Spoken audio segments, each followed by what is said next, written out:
नमस्कार, मेरा नाम गौरव अग्रवाल है। आप देख रहे हैं अड़ी। बंगाल बटेगा, आज यही सवाल हम पूछ रहे हैं और देखिए यहीं आपको इस बिग वॉल पर दिखेगा। यह सवाल इसलिए क्योंकि पश्चिम बंगाल बीजेपी के अध्यक्ष और केंद्रीय पूर्वोत्तर क्षेत्र विकास मंत्री सुकांत मजूमदार ने कहा है कि उन्होंने पीएम मोदी से मिलकर उत्तर बंगाल को उत्तर पूर्व भारत में शामिल करने का प्रस्ताव सौंपा है। उनका कहना है कि इससे इस क्षेत्र को केंद्रीय योजनाओं का फायदा मिलेगा और जब से उनका यह बयान सामने आया है तब से टीएमसी ममता बनर्जी की पार्टी उन पर हमलावर है। ममता बनर्जी की पार्टी से सुकांता मजूमदार की अलगाववादी सोच बता रही है और कह रही है कि बंगाल कभी नहीं बटेगा। बात जब बंटवारे की हो रही है तो आपको बता दें कि पहले भी बंगाल का बंटवारा हो चुका है। अंग्रेजों के समय 20 जुलाई 1905 को बंगाल को 3 भागों में बांटा गया, बंगाल, बिहार और ओडिशा। इसके बाद बंगाल भारत की आजादी के समय एक बार फिर बटा जब ईस्ट बंगाल पाकिस्तान के हिस्से में गया और वेस्ट भारत के हिस्से में आया। लेकिन क्या बंगाल का एक टुकड़ा या कहें बंगाल का एक बंटवारा एक बार फिर होगा? क्योंकि सुकांता मजूमदार के इस बयान ने इसको हवा दे दी है। अब क्योंकि सुकांता मजूमदार की हम बात बार बार कर रहे हैं तो आपको सुनाते हैं सुकांता मजूमदार ने कहा क्या है।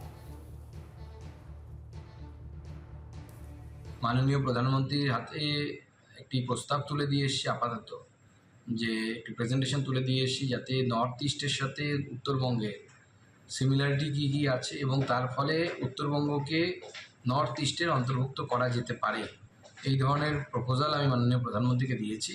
যদি নর্থ ইস্টের সাথে উত্তরবঙ্গ যুক্ত হয়, উত্তরবঙ্গ পশ্চিমবঙ্গের অংশ হিসেবে নর্থ ইস্টের সাথে যদি যায় তাহলে পরে স্বাভাবিকভাবেই উত্তরবঙ্গে কেন্দ্রীয় যে প্রকল্পগুলো আছে সেই প্রকল্পের টাকা অনেক বেশি পরিমাণে পাওয়া যাবে এবং তার সাথে সাথে এই এলাকা অনুন্নত এবং এলাকার উন্নয়ন হবে এবং আমার মনে হয় রাজ্য সরকারেরও এতে বাধা থাকবে না।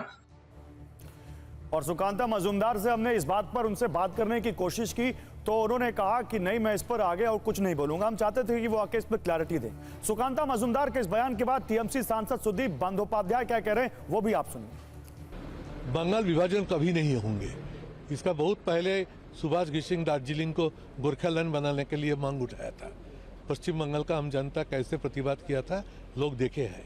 अभी उत्तर बंगाल की मांग ये सुकांत मजूमदार क्यों उठाते हैं वही बोल सकते हैं, लेकिन उनको याद रखना चाहिए ये तरह की मांग उठाना बंगाल के लोग, उत्तर बंगाल के लोग कभी नहीं पसंद करते हैं, मानते भी नहीं। और ऐसा उल्टा सीधा बात कहे तो सीपीएम जैसे पश्चिम बंगाल का शून्य बन गए, कांग्रेस भी जीरो बन गए, तो बीजेपी का भी 2026 में शून्य बनने का समय आ गया। जरा आप राजनीतिक गणित भी आपको समझाते हैं नॉर्थ बंगाल का, तब आपको ज्यादा अच्छे से समझ में आएगा। देखिए नॉर्थ बंगाल में कितने जिले हैं, आपको वो जिलों का नाम दिखा रहे हैं। कूच बिहार नॉर्थ बंगाल में आता है।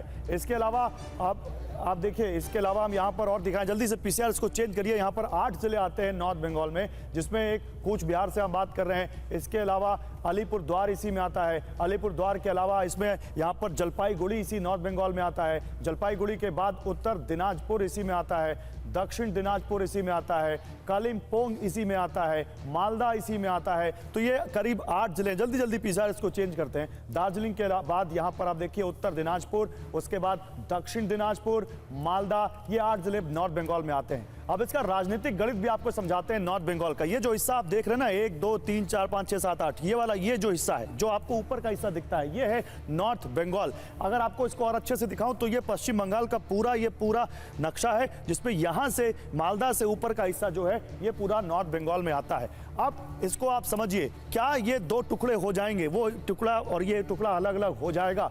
सुकांता मजूमदार के इस बयान के बाद से जो ये बात उठी है। अब इसका जरा राजनीतिक गणित आपको दिखाते हैं। इसका राजनीतिक गणित क्या है? यहाँ पर 8 जिले आते हैं, इसमें कुल जिले 8 आते हैं, जिसमें लोकसभा सीटों की बात करें तो वो लोकसभा सीटें भी 8 आती हैं और विधानसभा सीटें यहाँ पर 58 आती हैं, जो आगे आपको हम ग्राफिक्स में दिखाते रहेंगे।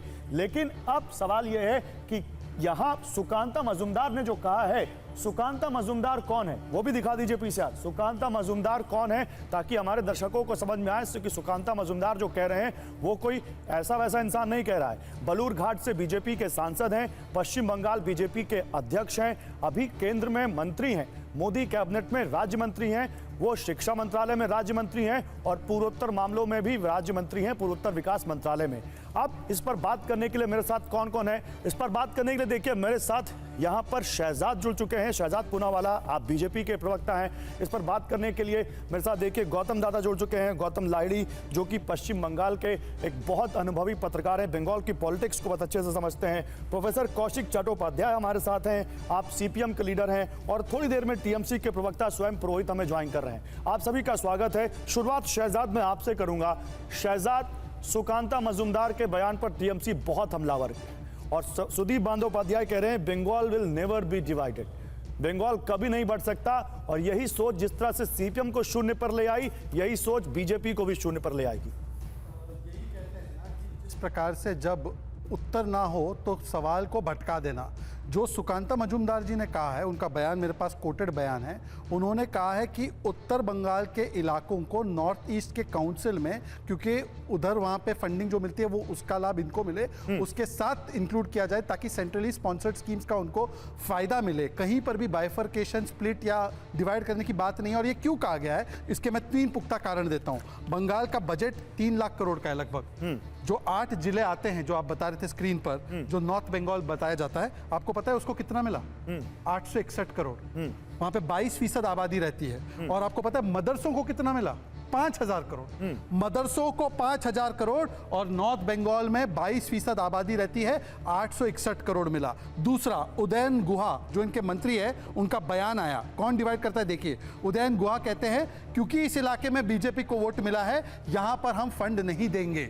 यह बांटने वाला बयान होता है। और बांटने वाला और विभाजन का बयान तब होता है जब रामनवमी पर हमला होता है, पर उसके लिए कोई कॉरिडोर नहीं, पर मुहर्रम के लिए स्पेशल कॉरिडोर, ताजिया के लिए स्पेशल कॉरिडोर, और दुर्गा पूजा विसर्जन के ऊपर रोक लगाते हैं तो हाई कोर्ट को इंटरवीन करना होता है। यह विभाजन की बात होती है कि रामनवमी में पथराव करने वालों को क्लीन चिट ममता दीदी दे देती है और हिंदुओं को जय श्री राम बोलने के लिए गिरफ्तार करती है।